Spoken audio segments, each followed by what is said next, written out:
So we have talked about the convection phenomena. It started with the fundamentals of convection, the basic concept and the governing equations uh, of the uh, convection phenomena, convective heat transfer phenomena. And then we took the special case of external flow, which is a part of forced convection. And then we talked about the internal flow. Uh, Now, this is the right time to talk about heat exchangers. Of course, there is one more chapter in convection which is yet to be covered, and that is natural convection or free convection. But most of the heat exchangers do not have natural convection as a part of the phenomena occurring in the heat exchangers. Rather, most of them have forced convection on the either side. Of course, sometimes radiation also plays an important role, but we may not go into that area. So now we will talk about the heat exchangers. So what are the heat exchangers? In a way, you can say this is a practical application of the theory of heat transfer. So heat exchangers, you see heat exchangers around you in the different products that you use, as well as they are also very much used in industries. Okay. Also, you for various applications in industries.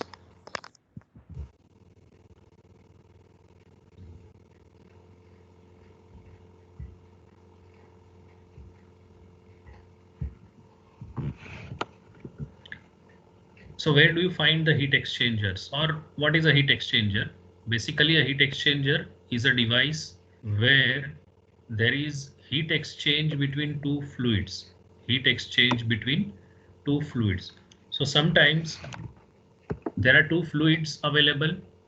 One fluid is to be heated with the help of the other fluid, or it can be the other way, that is one fluid is to be heated, is to be cooled with the help of the another fluid, right? So when you say to be heated or to be cooled, it may be temperature change, that is some sensible heat exchange taking place between the two fluids. And most of the times we'll be talking about non-mixing type of heat exchangers. So the two fluids which are exchanging heat, one fluid is giving heat to the other, they do not mix physically. There is a wall which separates them, and through this wall the heat exchange occurs.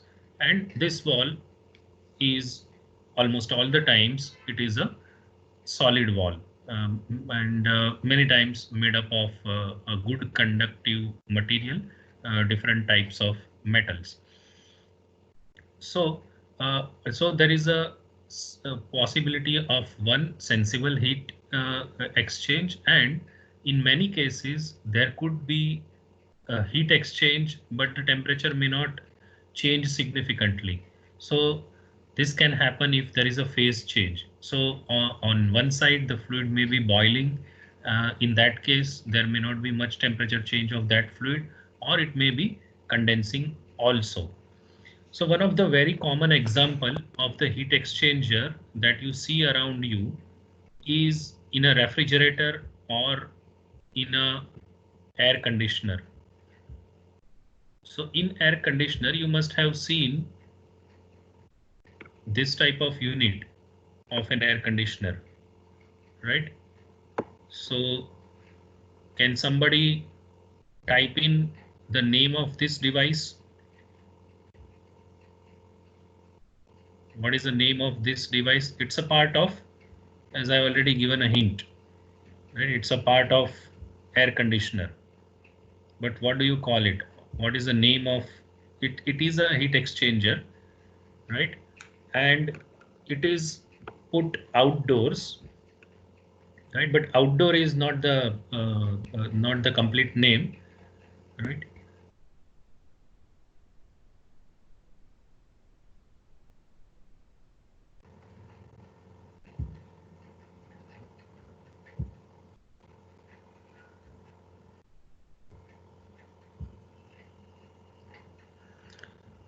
Yes, so I was discussing about where do you see heat exchangers around you, right? And you see this picture and you have seen a unit like this, right? So I want some answer from you. Where do you find it? Yes, so some answers are already there. Outdoor unit, then somebody told evaporator, but it's not evaporator. Evaporator is inside the room. So this one is condenser, or rather the best thing to call it is condensing unit, because it also includes the compressor, fan, as well as the condenser. So condenser is the heat exchanger, right? So condenser is the unit where condenser is the unit where condensation of refrigerant is taking place. Now, how is this condensation taking place? Right, it's a heat exchanger like this. Now, you may not be able to understand much about that, but that's fine. So there are, you can see some tubes in this, right? You can see some tubes here, this copper tubes here. So the refrigerant flows through those tubes, and the air would pass over those tubes. So there is a heat exchange between air and the refrigerant, and air takes away heat and the refrigerant condenses, right?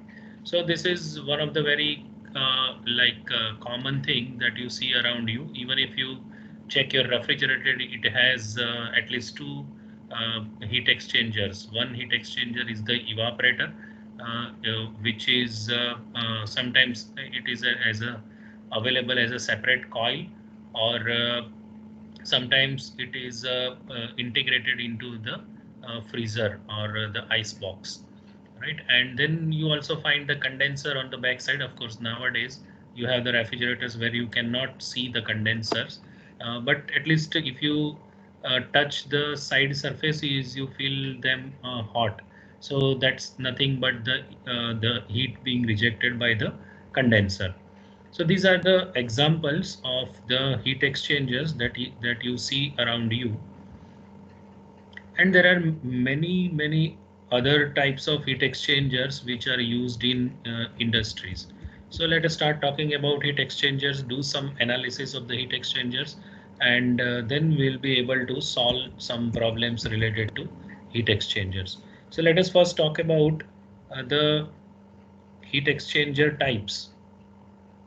Okay, what are the different, like how can you classify them? So one way to classify them is according to their flow arrangement, according to their flow arrangement. So as you can see here, there is one tube here. Basically, this is tube in tube type of heat exchanger. So there is one tube through which one fluid is flowing. Let's say hot fluid is flowing through the inner tube. Let's say this darker color shows hot fluid, and the lighter color shows cold fluid or low temperature fluid. So as you can see, both of them are flowing in the same direction, right, inside the heat exchanger, and they are exchanging heat. So this is called parallel flow type of heat exchanger.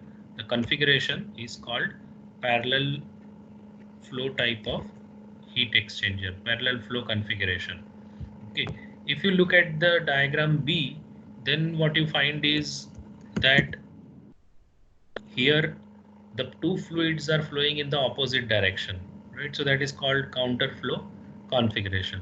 So this is one way in which they can be classified.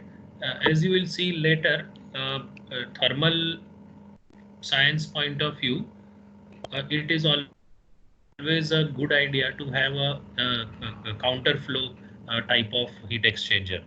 Okay, for any given application or capacity, but there only a few times you may have some practical consideration, because of which you may have to go for parallel flow heat exchanger. Otherwise, one would always like to go for counter flow type of heat exchanger. It is a superior configuration.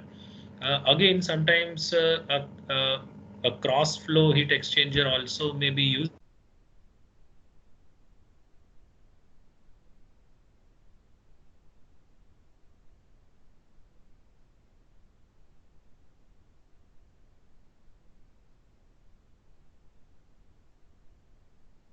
cross flow configuration as shown in the this figure A and B 11.2.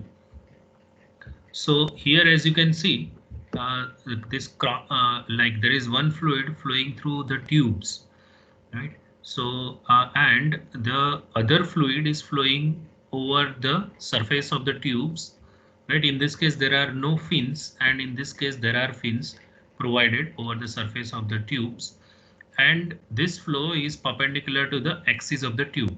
So this type of flow is called cross flow. And now this cross flow, you may have like fins. Now when you say there are fins, as you can see, this it is written here that T is equal to function of x and y, as it is shown here, and the axes x and y are shown here. So the temperature of this fluid, okay, now many times it's air or gas which is flowing through between these fins, and you have some liquid, many times water or maybe refrigerant, right? So this is something fin tube heat exchanger, and that is used in the air conditioning applications most of the times. So this type of heat exchanger you can find there very commonly. So the air is flowing between these fins, and this air, like once it enters between the two fins, it is not able to mix with the other stream of air. So because of that, the temperature of air will be different in x direction as well as in the y direction, right? So y direction is along the length of the tube, and x direction is along the flow of air. While in this case, what you find is that the air, there is no fin, so there is no restriction for air to mix. So it is flowing over these tubes, but it can get mixed also, right? So the only significant variation is along the flow of air. So that is along x direction. So here the fluid, that is air, is mixed, while here it remains unmixed. So in cross flow also you have two different types of possibilities. The fluid remains unmixed or fluid remains mixed. Okay, so this is about the cross flow configuration, which is also very common because of its practicality, and many times cross flow reaches the effectiveness very close to counter flow, and that's why in many applications it is even this configuration is also used. Okay, then you have different types of heat exchanger. One of the very common heat exchanger, very well established in the industry, is a shell and tube type of heat exchanger.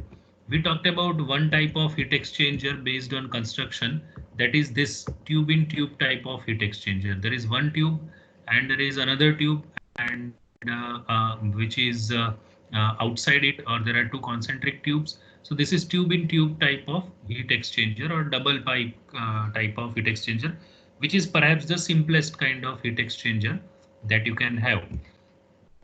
And another variety, which is like when this tube in tube is not practicable, you go for shell and tube type of heat exchanger.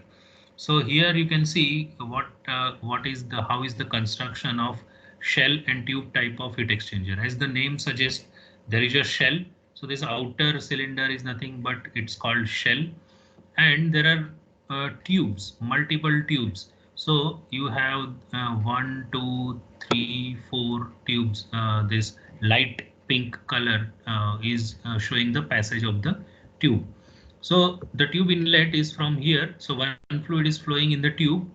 There are multiple tubes. You only 4 are shown here. Otherwise, there are many tubes. And again, this is a 2D representation. When you say shell, most of the times it is cylindrical in shape.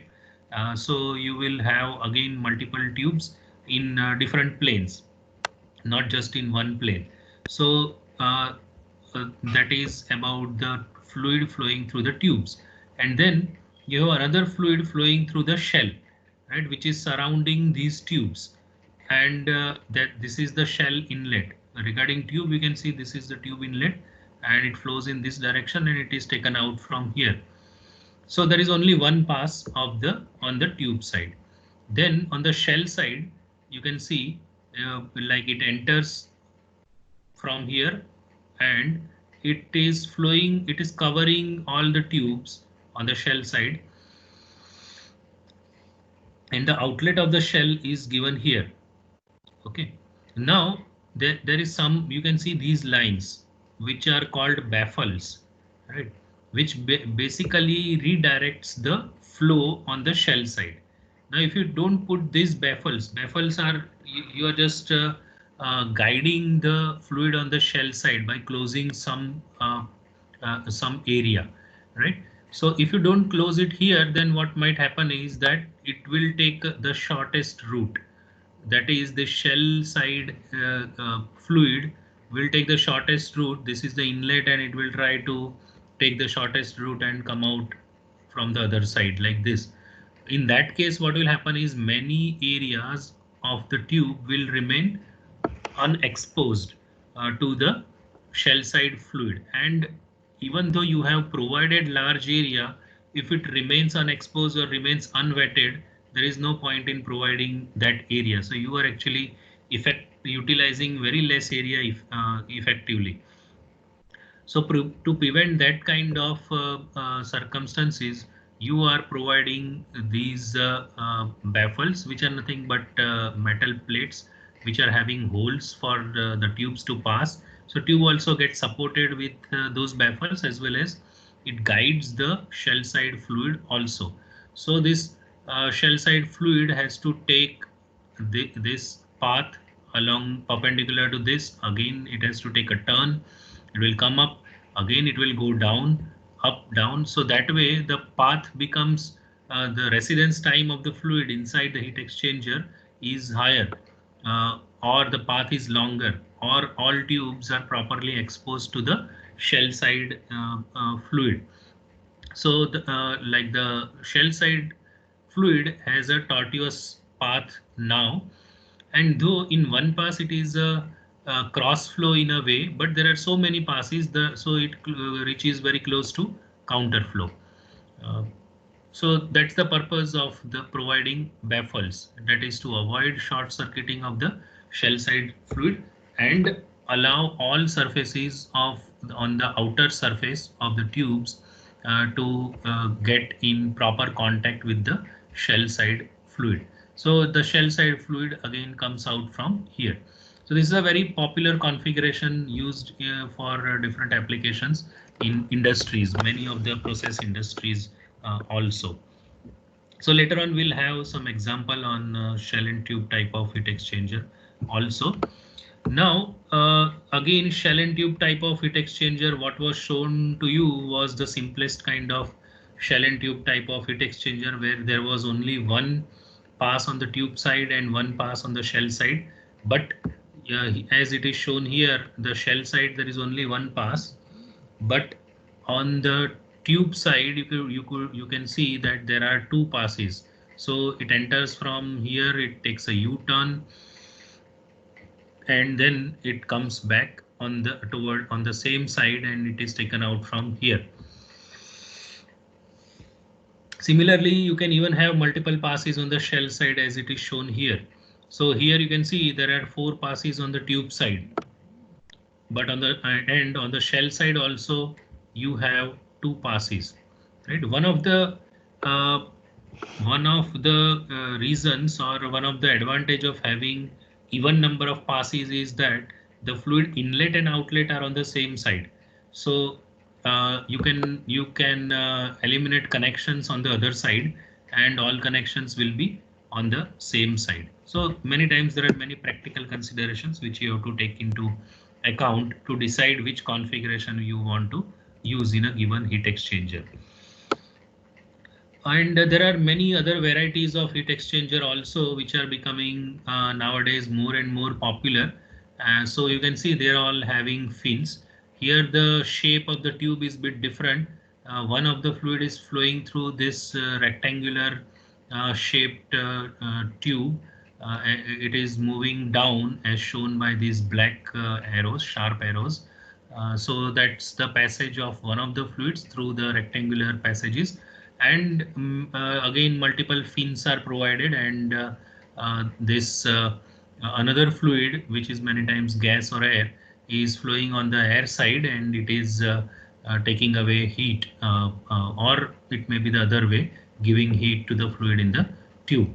So this is plate fin type of configuration. Plate fin type of, that is, the fins are in the form of plates, and you have another fluid flowing in the some passage, can be like circular or other than circular also. Okay, so you can have circular tubes also. Another kind of fins that you may have is circular fin. So there are multiple tubes, and each tube is has multiple fins in circular shape. And as you can see, this inside the tube, this black arrow, the fluid flows inside the tube, and again another fluid, many times gas or air, flows over the surfaces of these tubes as well as fins, right? So as you might be already knowing, fins are provided to increase the surface area, right? When you talk about convection, you say it is the rate is Q dot is equal to HA delta T. So heat transfer coefficient plays a role. It should be higher. Second, area plays a role. So if you provide larger area, then like higher heat transfer rate can be achieved. Then there are more configurations, like as you can see here, and there is a category called compact heat exchangers. So these are actually this ABCD, what were shown to you are different configurations of compact heat exchangers. Now, why do you call them compact? Nowadays, we generally want to have less volume of any component, right? So the space is limited, so you have to fit the components in a limited space. So you want the things to be compact, and still you don't want to compromise with the functioning of that. So compact heat exchangers are the heat exchangers which provide you large surface area in a smaller volume. In the other words, the surface area to volume ratio is high. Surface area to volume ratio is high. So as you can see here, a special and important class of heat exchangers is used to achieve a very large, that is greater than 400 meter square per meter cube for liquids and 700 meter square per meter cube for gases. So in your heat exchanger, if you can provide such a large area, 400 meters square per meter cube for liquids and 700 meters square per meter cube for gases, or more than that, it will fall under the category of compact heat exchangers. Okay, so in this case, as you can see, there are two rectangular passages provided. This is light, this is dark pink color, and you have these three passages, right, through which this fluid will be flowing, and another okay, this vertical lines what you see here, right? So one of the fluid will be flowing through that, and another fluid will be flowing through uh, this area, right? There are alternate, like from this fluid will flow from the top layer, the fluid entering from the left hand side would flow. Then this is closed, second layer is closed, third layer again it is open to the fluid coming from the left hand side. Again next passage is closed, this passage is open to that. Now if you come on the front side, then the other fluid, second fluid, the top passage is closed for that, the next passage is open for that, the lower one is closed. So there are alternate passages through which these two fluids are flowing, and in each passage you can see these fins are provided. Okay, So that is fin tube, that is this C variety fin tube, circular tubes. I'm sorry, this is D and E. So this is plate fin type of heat exchanger, and there is only single pass of each fluid. This one is also plate fin, but then you have multiple passes of each fluid. So this fluid enters from one end, it comes out on the other side. In the like next passage, it comes back on the same side, again enters and goes towards the opposite side. And similar thing in the other passages is done for the other fluid. Okay. So these are some other varieties of heat exchangers, compact heat exchangers, which are becoming more and more popular. There is a particular variety called plate heat exchangers. Uh, it's perhaps not there in this introductory session of this book, but I think it's shown in the in Cengel. So this is plate type of heat exchanger, which is also becoming very popular, right? Even like it was available in large sizes, but nowadays different varieties of that are also coming into market, and they are quite small in size, but they provide very large surface area in a very small volume, and that is one of the reasons why it is becoming very popular. So this is about different varieties or categories of heat exchangers. There is another way to classify the heat exchanger also, and that is regenerative or recuperative type of heat exchangers.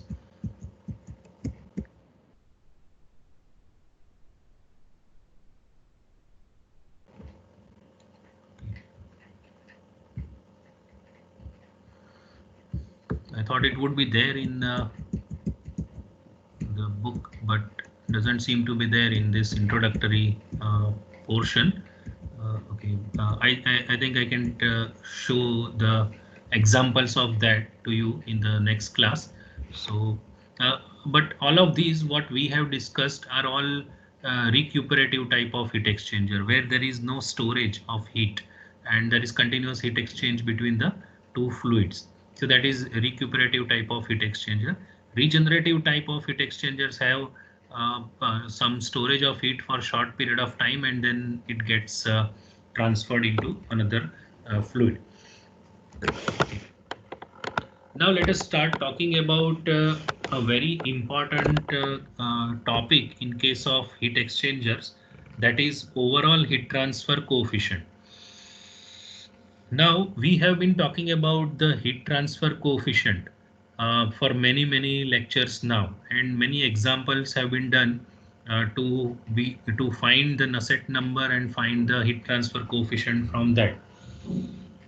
And there was a single heat transfer coefficient which was found. But then if you recall the last example that we took, the hot air flowing through the duct. So there were two heat transfer coefficients which played a role in deciding or in getting the value of overall heat transfer coefficient. So there are multiple heat transfer coefficients or multiple heat transfer phenomena, and each has its own heat transfer coefficient, and the final heat transfer is due to the combined effect of these multiple heat transfer phenomena. For example, like you can have internal flow, as it was the case in case of the air flowing hot air flowing through the duct. So that was internal flow, and then the duct is in an open area, and air may flow over that, or it may be a natural convection case, and it has its own heat transfer coefficient on the outer surface of that duct. So the heat transfer from hot air to ambient will depend upon the combined effect of the internal heat transfer coefficient as well as the external heat transfer coefficient over the surface of the duct. Of course, it has to also pass through the thickness of the metal of the duct, but then it is assumed that the thickness is very low, and it is the thermal conductivity is good, so it doesn't offer much resistance to the flow of the heat. So we neglected that resistance, and the total resistance was the sum of the resistance offered by the fluid film inside the duct and the film outside the duct, and that finally gave us an overall heat transfer coefficient.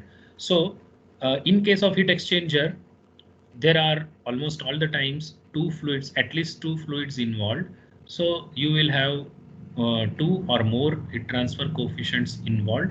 So you have to find the overall heat transfer coefficient.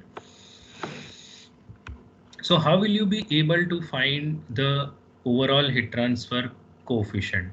Now you already know the electrical analogy to heat transfer. So you may consider multiple resistances in series and parallel, and then find the total resistance, and based on that you can find out the overall heat transfer coefficient. So the overall heat transfer coefficient, okay, if you write it this way, it is the resistance. So total resistance 1 upon UA. So you can consider the circuit like this, right? So many times it is tubular heat exchanger.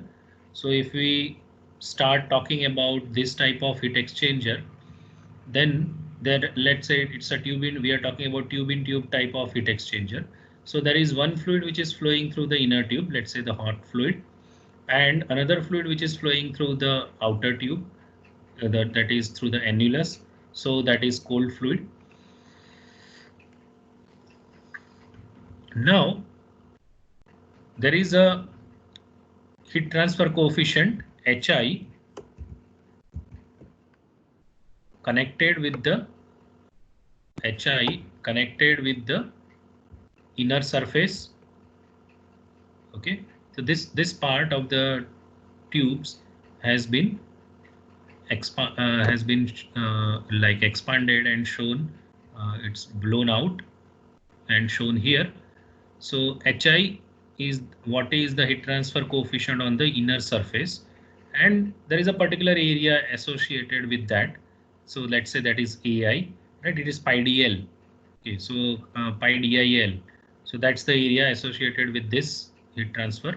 Then there is this is only the inner tube which is shown, right? So there is a wall that is nothing but the tube wall, right? The tube thickness, and then on the outer surface, this hot fluid, cold fluid is flowing on the outer surface. So there is some area. Now this area AO is the outside surface area of the inner tube. Here outer tube is not playing any role in heat transfer phenomena. So we are only talking about the inner surface area of inner tube and the heat transfer coefficient over that, and outer surface area of the inner tube and the heat transfer coefficient over that. So there are three different types of heat transfer phenomena which will finally decide the rate at which the heat transfer will occur. One is the heat transfer coefficient on the inner surface, then the conductance of the wall, or the conductive resistance offered by the wall, and the again convection phenomena occurring on the outer surface. Now this HI need not be equal to HO, because the two fluids may have different properties, different temperatures, as well as different velocities, etc. So HI need not be equal to HO. Now in this case, how can you get the overall total resistance? So total resistance, you can see all three in this case are in series. So this is the this is Ti, that is the temperature, bulk mean temperature of the fluid here, right, which is the hot fluid. Then it has to, like, there is going to be temperature drop in the boundary layer, right? So it reaches this inner surface temperature, and the resistance offered is 1 upon HIAI, right? So that is the resistance offered by the internal in this internal flow by the boundary layer. This is the resistance offered to the heat flow. Then there is some resistance associated with the wall, right? So that can be calculated, and that is another resistance which is there in the path of the heat, right? So this is the heat transfer which may be considered to be analogous to current, and these are the resistances, and the temperature difference is working as the potential, or it is equivalent to EMF or voltage. And on the outer surface, this is RO is equal to 1 upon HO upon AO. So these are the three resistances working in series, and using these three, adding these three will give you the total resistance, and the inverse of that would give you the 1 upon or inverse of that would give you UA, right? Now this UA may be calculated based on the cold fluid surface area, that is AC, or it may be calculated based on the hot fluid surface area. That is, many times you have a freedom to decide whether you want to take the outer surface area of the inner tube as your area. You will, like when you give the specification of a heat exchanger, normally you will, one thing you can specify is giving the for what capacity is it designed, or the rated capacity of the heat exchanger. But if some more details are required for let's say the customer wants to use it for somewhat different conditions than under which you have tested, so it might be useful to provide the surface area for heat exchange, right? Area of heat exchange.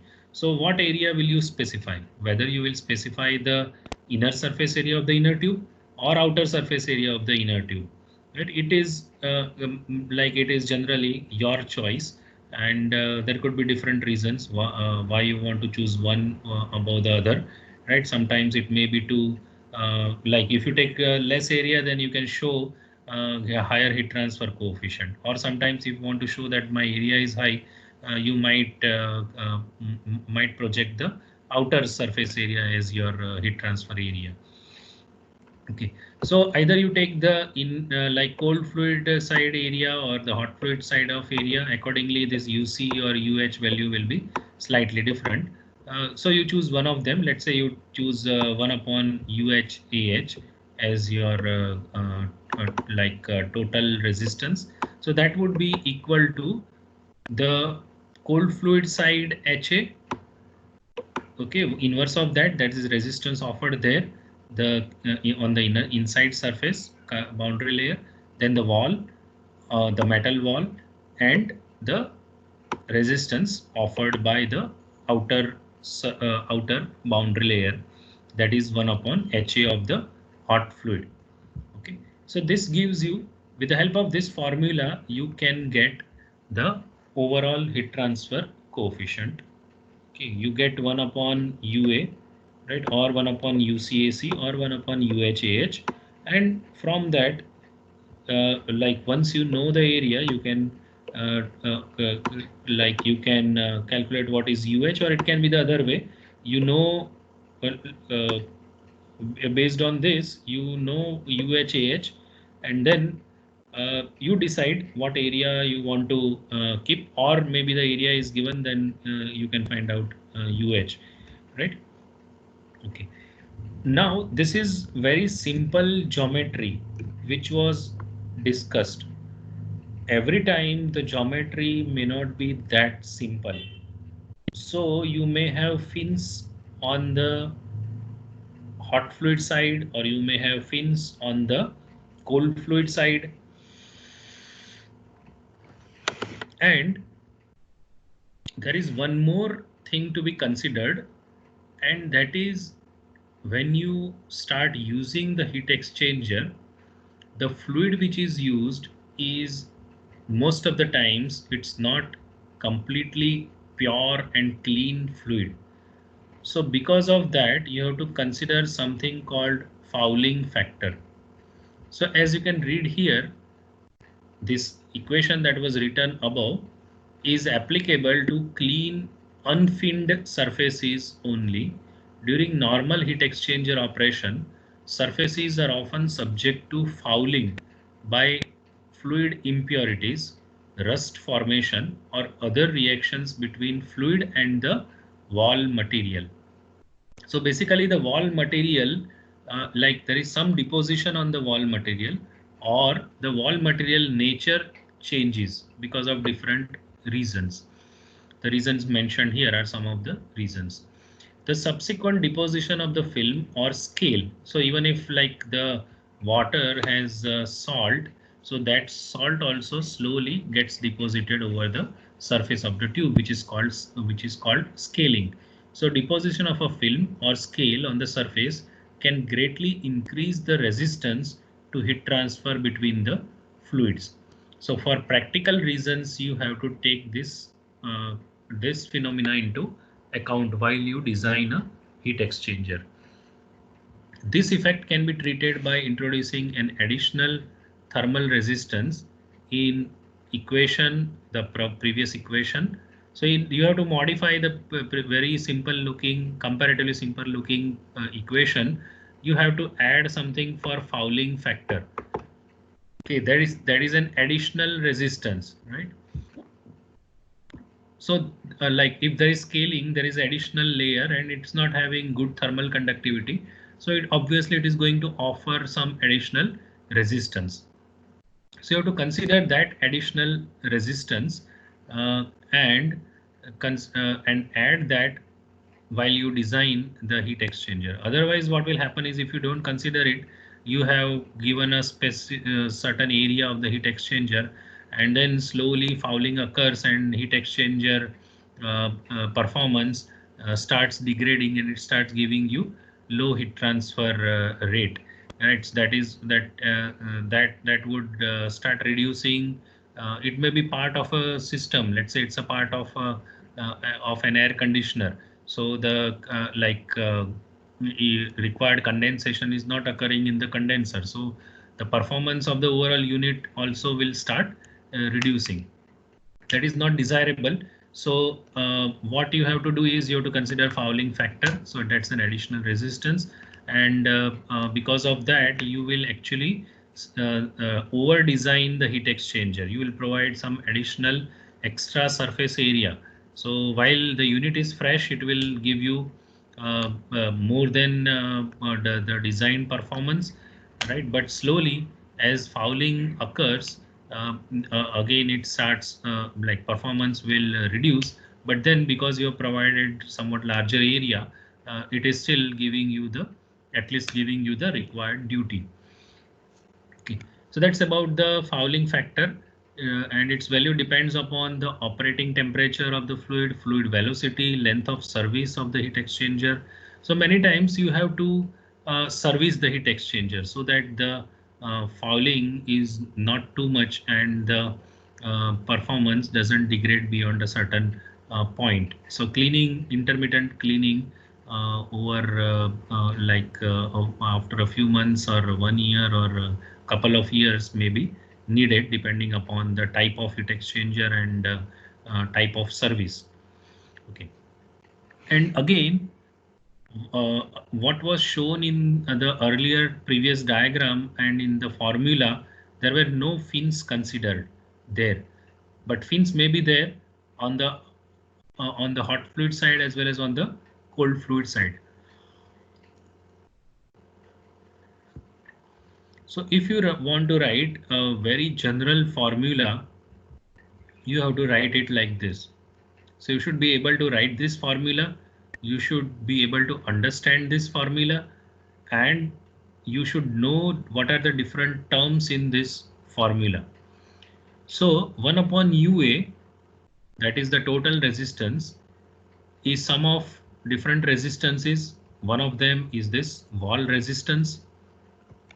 Then another one is this fouling resistance on the cold fluid side, and this is the fouling resistance on the hot fluid side. So you expect that there is going to be some additional resistance offered on the cold fluid side, so you take that into account, as well as the one on the hot fluid side is taken into account. And this eta O is overall efficiency of the surface, right? Eta O is overall surface efficiency or temperature effectiveness of finned surface, right? When you provide fins, they provide additional area, but that area is not as effective as the base area, right? If you look back at this diagram, let's say, so if you talk about this tube, right, whatever is the tube area, let's say the fluid flowing through this tube is hot, let's say at 90 degrees Celsius, and let's say the surface of the outer surface of the tube is also at 90 degrees Celsius. That is the base surface. So this base surface is at base temperature, let's say 90 degrees Celsius. When you provide fins, they provide you additional area, right? If you keep only tubes, then the area is very small. Area for the heat exchange is very small. But when you provide fins, the area increases. But the complete fin is not at the same temperature, is not at the base temperature. Let's say this air is at 35 degrees Celsius, and this fin, when it touches the base, the temperature may be almost 90. But as you move away from this tube, the temperature will go on reducing, right? So let's say it reduces from 90 at the base to, let's say, 70 at the tip, right? So the extra area of the fin that you have provided is not as effective as the base area. So that's why you have to take the efficiency of the fin into consideration, and here you are writing the overall efficiency of the area, right? So this A is the total area on the cold side. This A is the total area on the hot fluid side. Now they need not be equal. This eta O on the cold side and area on the cold side, as well as H on the cold side, need not be equal to the overall efficiency on the hot side, as well as heat transfer coefficient on the hot side, as well as area on the hot side. They need not be equal, right? So this suffix is applicable to all the terms inside, right? So this eta OC need not be equal to eta OH, and so on.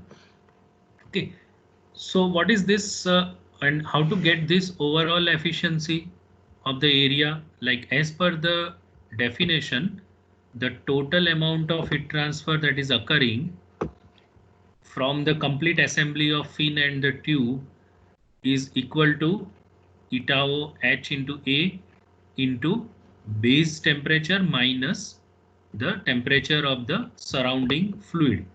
Okay, so that's air, let's say, and this is the surface temperature of the fluid, let's say 90 degrees. This is the total area, that is fin area plus base area. This is the heat transfer coefficient, and eta O is such a factor which is less than 1, and it accommodates the effect of lower efficiency of the fin surface. So what would be the value of this eta O? How can you calculate it? You can calculate it with this formula, 1 minus AF. AF is the fin area, A is the total area, fin plus base, 1 minus eta F.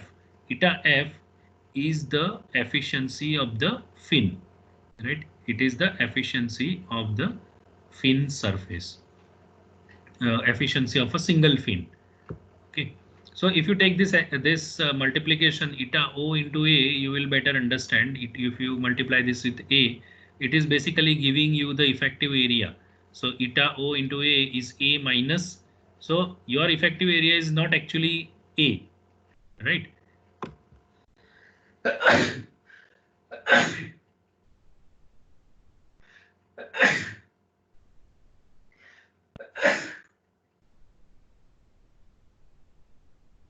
excuse me. Yeah. So your effective area is not A. It is somewhat reduced because of the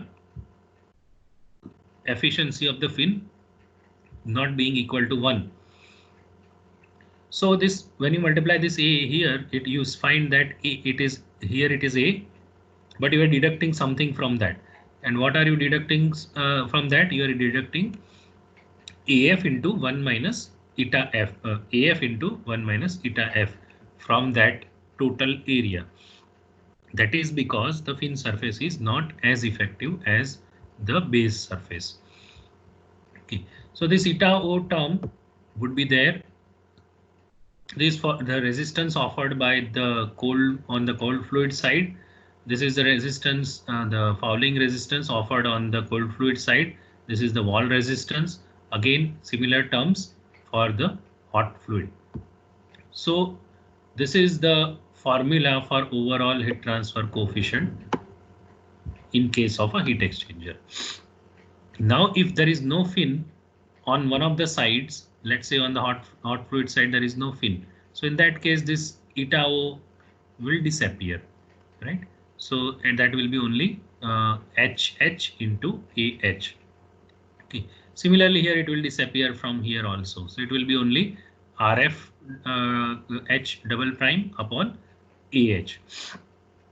Now, how do you get this fouling resistance? Actually, it's a completely practical factor.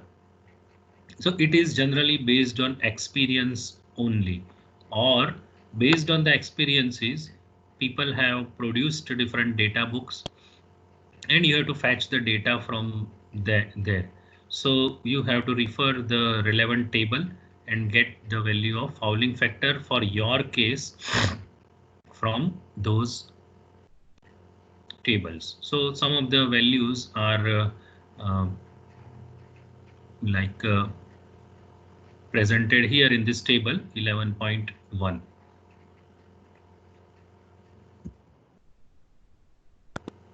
Okay. And how do you get the efficiency of the fin?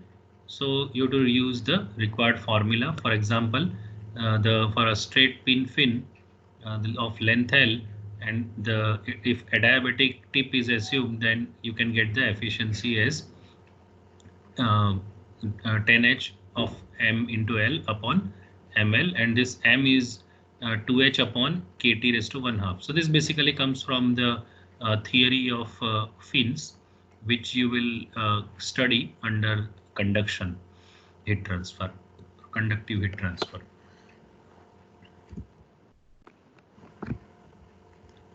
So if it is a unfinned heat exchanger, then you will have the formula simplified like this. That is 1 upon UA is 1 upon HIAI plus this is fouling resistance on the internal surface, fouling resistance on the outer surface, and the convective resistance on the outer surface. And if it is a cylindrical tube, in that case, the wall resistance would be equal to natural log of dO upon di upon 2 pi kl. Right, so that is the formula for the wall resistance in case of a cylindrical tube. So overall heat transfer coefficient, of course, these are just representative values. In different cases, it could be quite different, but based on experience, it has been found. So this is like when people work, people have good experience in certain area, they are able to state the range of the heat transfer coefficient in different cases. For example, when it is water to water application, you generally find that the heat transfer coefficients are good in the range of 850 to 1700. When oil is involved, oil is not a good heat transfer media, so the value goes down as it is shown here, 110 to 350. And when you are talking about steam condenser with tubes carrying water, then you can expect high heat transfer coefficient because condensation or boiling are very effective heat transfer phenomena. And water is also, like when you have good velocity of water, it provides you good heat transfer coefficients. When you have some fluid other than water, normally you get lower heat transfer coefficients. And so that is that can be seen from the other values that you see here. And a fin tube heat exchanger, like when air or gases are involved, the value of U, as you can see, drastically goes down. Okay, so if you have these numbers in your mind when you solve certain example and you find, let's say in case of water, you get it just 15, 20, right? So obviously you should have a doubt in your mind whether I have done some mistake in the calculation or what, right? So that way also this could help you to judge the value of what you get.